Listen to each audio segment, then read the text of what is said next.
तर आता नवीन कॉक्रोच जनता पार्टी मार्केटमध्ये आली.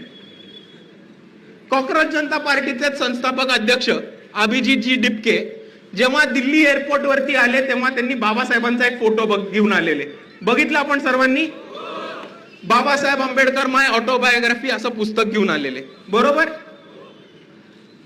किती लोकांना बरं वाटलंय बघून. आता मला एक गोष्ट सांगा, बाबासाहेब आंबेडकरांनी माय ऑटोबायोग्राफी ही लिहिली होती का? बाबासाहेबांनी आत्मचरित्र लिहिलंच नाही कधी त्यांचं. बाबासाहेबांचं एक पुस्तक होतं जे थोडं आत्मचरित्र टाईपचं होतं, ज्याच्यामध्ये त्यांनी स्वतःचा अनुभव लिहिला होता, वेटिंग फॉर अ व्हिसा नावाचं. बाबासाहेबांनी आत्मचरित्र लिहिलंच नाही. तरी हे भाऊ बाबासाहेब आंबेडकर माय ऑटोबायोग्राफी न्यूयॉर्क वरनं घेऊन आले, अमेरिकेवरनं. आता दुसरा मुद्दा समजून घ्या. आपण हे पुस्तक वाचलं असतं तर आपल्याला उत्तर महाराष्ट्राचाच एक महत्वाचा संदर्भ मिळाला असता की 5व्या चॅप्टर मध्ये बाबासाहेब आंबेडकर यांनी त्यांच्या आयुष्यातल्या पहिला अपघात जो 40गाव मध्ये झाला होता त्याच्याबद्दल लिहिलं होतं. तर आपल्या सर्वांना ह्याची माहिती असणं महत्वाचं आहे.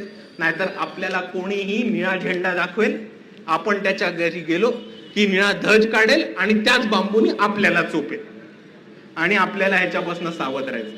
आता जर तुम्ही अभिजित डिपकेंनी जे पुस्तक पकडलेलं ते बघितलं तर ते बाबासाहेब आंबेडकर माय ऑटोग्राफी नावाचं पुस्तक आहे.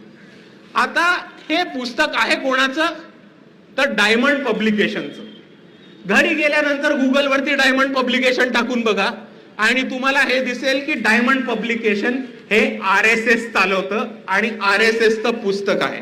बऱ्याचशा महामानवांवरती चुकीचा इतिहास सांगणं, RSSच्या समरसतावादी भूमिकेतनं बाबासाहेब सांगून सांगणारं हे पुस्तक आहे. आणि म्हणून अभिजित डिपके जेव्हा RSSचं बाबासाहेबांचं पुस्तक घेऊन येतात तेव्हा ती मला एक मोठी घंट्याची धोका वाटते. आणि इकडच्या जेनझींना त्यांच्या भाषेत सांगायचं तर एवढंच सांगेल की वो पकडा है ब्लू फ्लॅग लेकिन हमको दिख रहा है रेड फ्लॅग, करने का क्या.